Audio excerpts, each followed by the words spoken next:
আসসালামু আলাইকুম। আজকে শাহবাজপুরের ইতিহাসে বর্বর নরপিশাচ দ্বারা আক্রান্ত হয়ে হত্যা করেছে আজকে আমাদের প্রিয় ছোট বোন ময়নাকে। এই ময়নার লাশকে সামনে রেখে আমরা একত্রিত হয়েছি। আমরা এই জানাজার মাঠে আমাদের ব্রাহ্মণবাড়িয়া জেলা বিএনপি সাধারণ সম্পাদক সিরাজ ভাই সহ জেলা বিএনপি উপজেলা বিএনপি পরিবারের সকল নেতৃবৃন্দ আছে। আমাদের সাবেক সভাপতি অ্যাডভোকেট আব্দুর রহমান, সাবেক সাধারণ সম্পাদক আনোয়ার মাস্টার, সাংগঠনিক সম্পাদক দুলাল মাহমুদ আলী সহ সকল পর্যায়ের নেতৃত্ব আমরা আছে।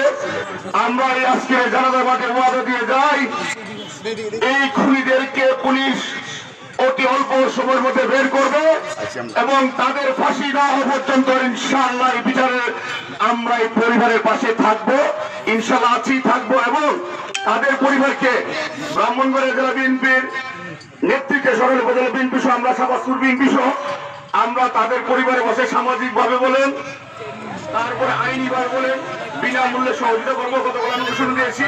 আর শাহবাজপুর দিয়ে আমার জীবনের সবকিছু আজকের পরিবর্তন, সেই কারণে শাহবাজপুর আমার দুর্বলতা সবসময় আছে।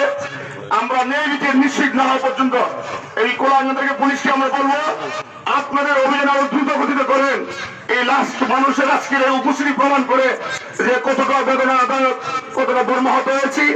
আল্লাহ পাক সে তো শিশু, তার তো নিষ্পাপ, আল্লাহ পাক তাকে জান্নাত করো এবং তার পরিবার যেন সুখ সইতে পারে। সবাই দোয়া করবেন। এই বলে আমি আমার বক্তব্য শেষ করছি। আসসালামু আলাইকুম।